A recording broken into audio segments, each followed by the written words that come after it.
A few months ago, my friend in film school asked me if I could make a score for his first short film.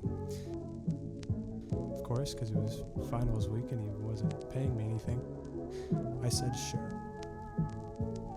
It's a 4-minute silent short film called Beads.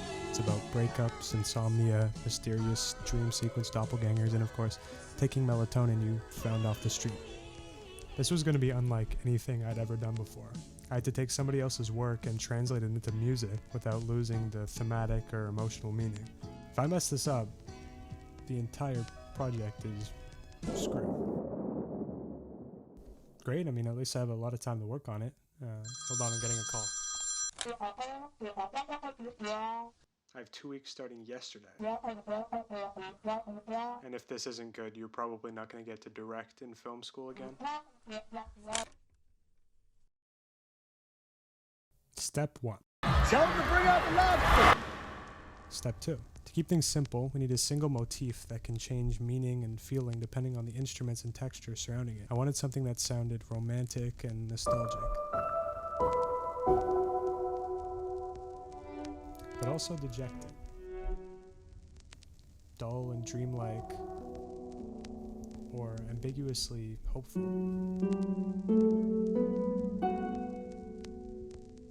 Step 3. What does the film sound like? Texture and sound choice is a huge part of giving the film an identity, but where do we start? One of the few recurring elements in the film are, of course, beads. They propel the narrative, and lucky for us, they have their own sound, sort of like a rainmaker. I wanted to incorporate this into the score, specifically in the dream sequence, to represent the memory of the main character's past relationship.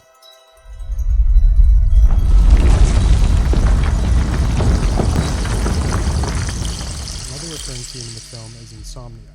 We can represent this with the electronic buzzing sound of the main character's alarm clock. So, when both textures come together, we know we're transitioning from the character awakened dead into the dream sequence. Now let's see how we would expand these motifs and textures out into an entire song. Let's take this example from the dream sequence. First I added piano chords. To make it feel dreamlike, I added some eerie vocals. Then I added these reverberating strings and cellos to give it some gravity. We can hear the rainmaker sounds we talked about slowly creep in, showing that the character is being overtaken by memories.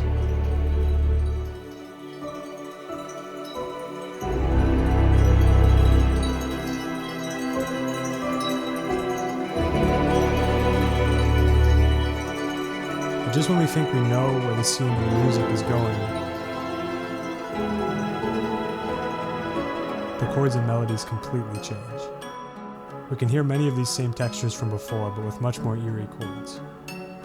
The cellos start to give it a dark edge. The plucked strings give the feeling that we're building to something. This completely new harp sound makes it mysterious as we question what's behind the door.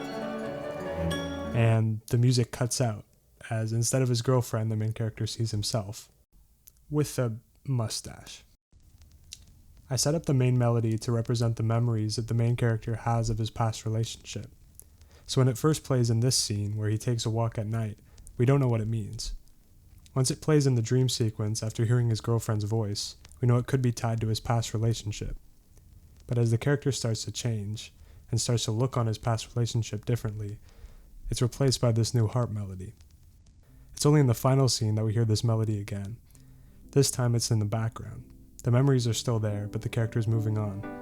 We hear it play one more time as he gives this ambiguous look to the door. Filling a similar narrative purpose, the rain stick sound of the beads comes back.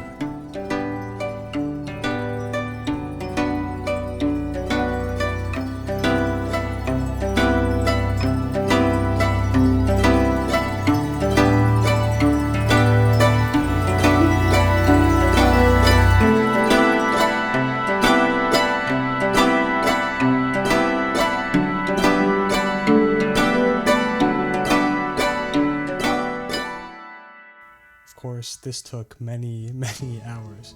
All of the melodies and chords are composed from scratch, and it took tons of mixing and mastering to get the sound right.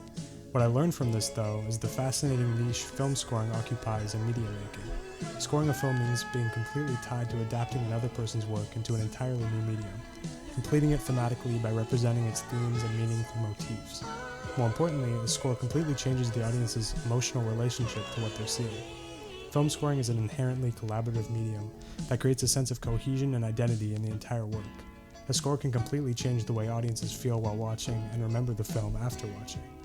If I did this again, I would give myself more time to mix, but also find more ways to translate the film's themes and elements into music.